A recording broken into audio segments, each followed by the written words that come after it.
सबसे पहले तो मैं आपको अगर पिछले 2-3 साल का भी रियल एस्टेट कहूँ तो मुझे लगता है कि रियल एस्टेट में काफ़ी ज़्यादा चेंजेस आए हैं। आफ्टर कोविड लोगों ने घरों की अहमियत को समझा है। देखिए, रियल एस्टेट में सबसे बड़ा इश्यू था माइंडसेट। रियल एस्टेट की जो यील्ड है नॉर्मली रेजिडेंशियल की वो लगभग 2 से 3% है।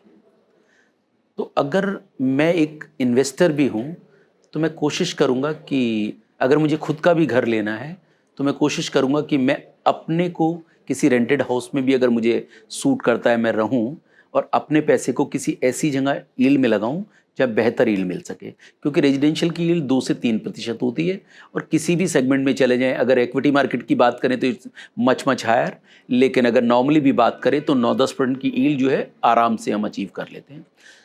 कोविड के बाद ये सिनेरियो चेंज हुआ, लोगों ने घरों की अहमियत को समझा कि छोटा या बड़ा कैसा भी हो, एक घर होना चाहिए। और शायद मुझे लगता है ब्लेसिंग इन डिस्गाइज है कि देखिए, कोविड के टाइम में 2 ही चीज़ों की ज़रूरत थी, एक था घर और दूसरी थी वैक्सीन। वैक्सीन थी नहीं और लोगों को घर में रहना था और उस वक़्त लोगों ने जो फेस किया है मुझे लगता है वो भूल नहीं सकते। कहीं न कहीं लोगों ने उस चीज़ को फ़ील किया और इम्पैक्ट आया। पूरा का पूरा रियल एस्टेट सेक्टर अनलॉक हुआ और वो जो डिमांड है वो पिछले 2 ढाई साल में कंटिन्यू है।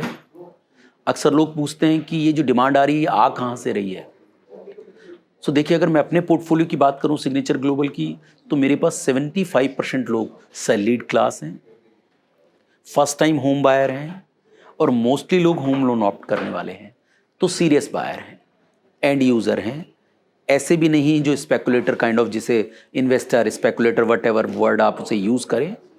सो मैं बहुत कॉन्फिडेंट हूँ इस बार मार्केट को लेकर। लोगों ने पीछे वाला एक जो साइकिल था 10 साल का वो देखा है, जिसमें काफ़ी उतार चढ़ाव रहा।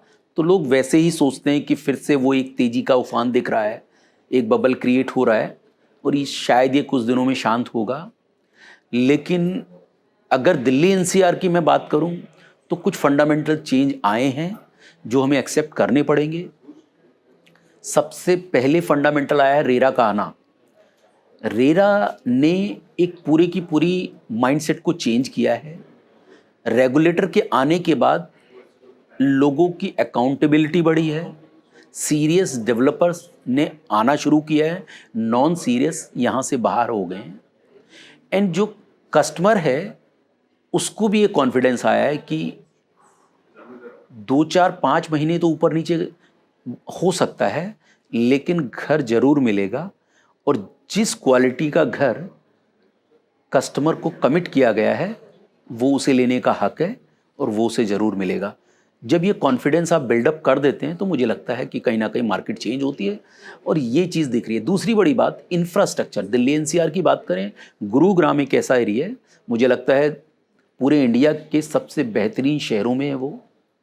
अभी रिसेंटली काफ़ी चर्चा सुन रहे हैं आप द्वारका एक्सप्रेसवे की कि प्रधानमंत्री जी कभी भी उसका फ्लैग ऑफ करेंगे आने वाले वक्त में।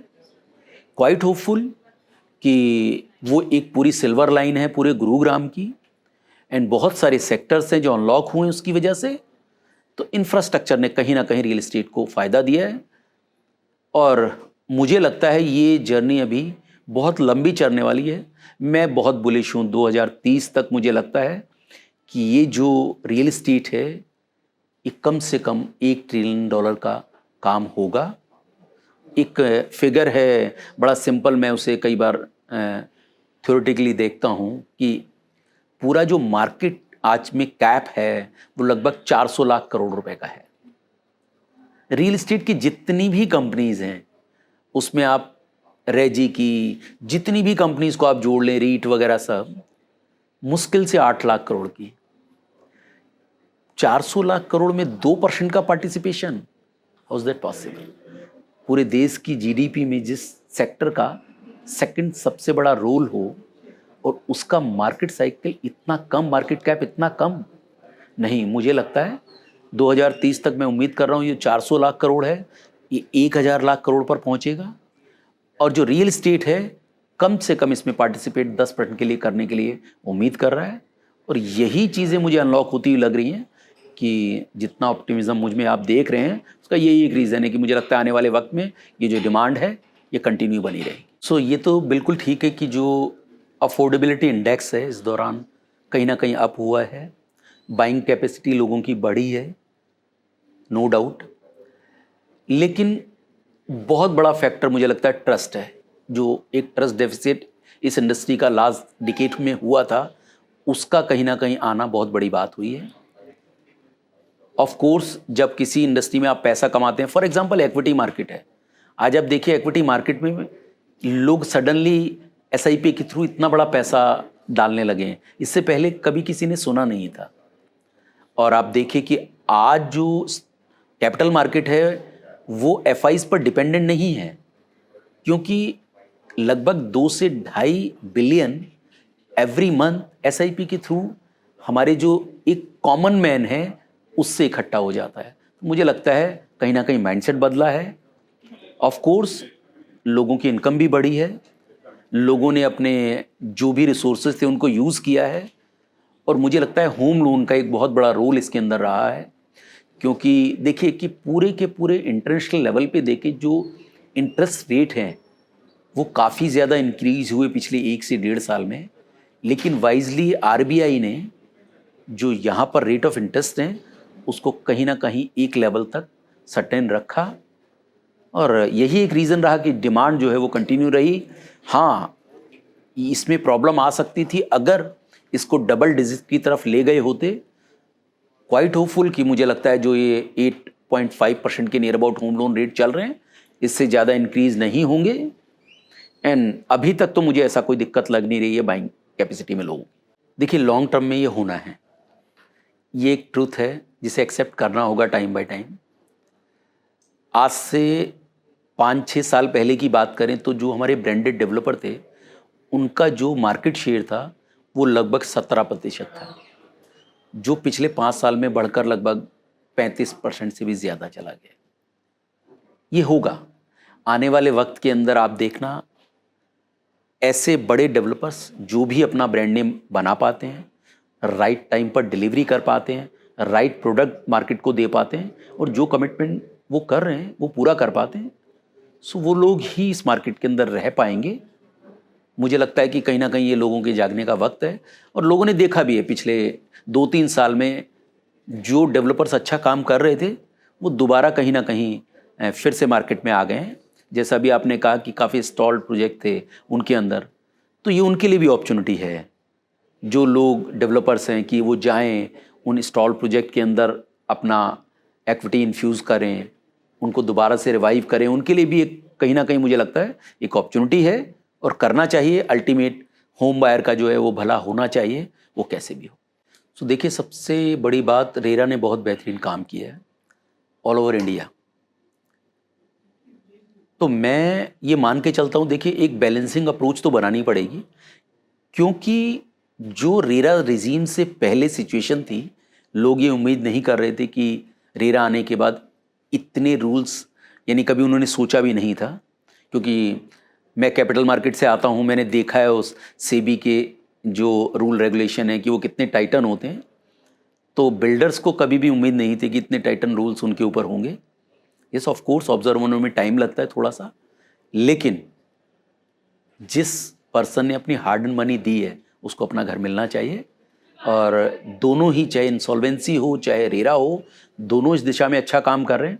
लेकिन कुछ प्रैक्टिकल प्रॉब्लम्स हैं, इश्यूज़ हैं, एनसीएलटी में लगे हुए हैं। अब वो कॉमन मैन को क्या पता कि एनसीएलटी में क्या होगा क्या नहीं होगा। लॉयर्स की आपस की जिरह में वो एक एक डेट 3-3 महीने की निकल जाती है, उसके लिए फिर से वो 3 महीने आगे होता है। तो मुझे लगता है थोड़ा सा बैलेंसिंग अप्रोच बनानी पड़ेगी, और जल्दी से जल्दी इन लोगों के घर इनको मिलें, क्योंकि अभी भी काफ़ी ऐसे प्रोजेक्ट हैं। मैं दिल्ली एनसीआर की स्पेशली बात करूँ, काफ़ी स्टॉल प्रोजेक्ट हैं। सो किसी ना किसी वे से, जैसे स्वामी फंड ने बहुत अच्छा काम किया इसके अंदर, बहुत सारे स्टॉल प्रोजेक्ट को उन्होंने आगे किया है, और भी मुझे लगता है उसको और ज़्यादा स्ट्रेंथन करने की नीड है। और अब तो काफ़ी टाइम हो गया, मुझे लगता है कि अब उनके घर डिलीवर होने चाहिए। ऐसा ही हमारी विश लिस्ट है, लेकिन ये पूरी नहीं होती है। सिंगल विंडो क्लियरेंस, इससे किसी का कुछ नुकसान नहीं है, सबका सिर्फ फ़ायदा ही है। क्योंकि सिस्टम को, आज एक डिजिटल इंडिया की बात कर रहे हैं, तो सिस्टम को डिजिटलाइज कैसे करें। अगर एक फाइल 6 महीने तक नहीं क्लियर होती है तो उससे सिर्फ देश का नुकसान है और किसी का नहीं है, क्योंकि अल्टीमेट वो डेवलपर भी इसी देश का है, पैसा भी इसी कंट्री का लगा हुआ है। मुझे लगता है उसको थोड़ा सिस्टमेटिक करने की नीड है, क्योंकि वो पैसा बचाया जा सकता है। दूसरी बड़ी बात, आपने कहा कि जो सिंगल विंडो क्लियरेंस के बाद जीएसटी का, वो मुझे लगता है वो गवर्नमेंट का एक एग्जाम्पल है जिसे मुझे लगता है कि दोबारा से रीथिंक करना चाहिए। केवल रियल एस्टेट एक ऐसा सेक्टर है जिसके अंदर इनपुट क्रेडिट नहीं मिलता, जबकि जीएसटी का मेन कॉन्सेप्ट ही उसके ऊपर है कि आप जो क्रेडिट लेंगे वो क्रेडिट और डेबिट के बाद नेट ऑफ जो बचेगा वो आपको गवर्नमेंट को देना है। तो मुझे लगता है ये कहीं ना कहीं रीथिंक करने की ज़रूरत है। इस बार बजट में भी मैंने काफ़ी ज़्यादा अलग अलग प्लेटफॉर्म से कहा कि, लेकिन शायद लगता है कि और भी प्रायोरिटीज़ बहुत ज़्यादा हैं शायद गवर्नमेंट की, तो इस चीज़ पर निगाह नहीं है।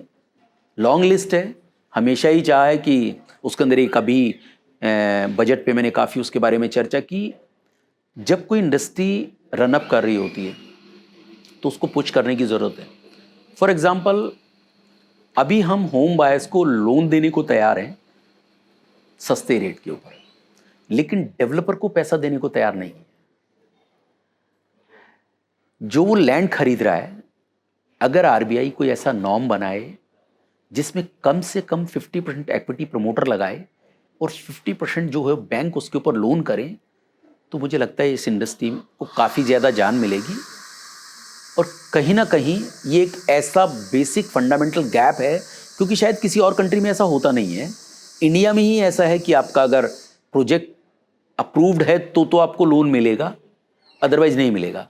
लेकिन लैंड बाय से, अभी जो आप सिंगल विंडो क्लियरिंग की बात कर रहे थे, लैंड बाय से क्लियरेंस लेने तक का टाइम 12 से 18 महीने का है। इतने लॉन्गर टाइम के लिए अगर प्रमोटर इक्विटी यूज़ करेगा तो कितने प्रोजेक्ट बनाएगा, डिमांड इतनी ज़्यादा है, वो फुलफिल कैसे होगी। तो विश लिस्ट बहुत लंबी है। आई विश कि आपके माध्यम से मेरी बात सुनी जाए कि आरबीआई कोई ऐसा नॉर्म बनाए कि जितने भी डेवलपर्स हैं उनको कम से कम प्रोजेक्ट लेवल के ऊपर, जो लैंड लेवल के ऊपर है, एटलीस्ट 50% की फंडिंग की जाए, जिससे स्मूथन हो और इनपुट क्रेडिट टैक्स मिले। और सिंगल विंडो क्लियरेंस जिस दिन इस देश में होगी, मुझे लगता है रियल एस्टेट यहाँ से कम 4-5 टाइम मल्टीफोल्ड हो जाएगा।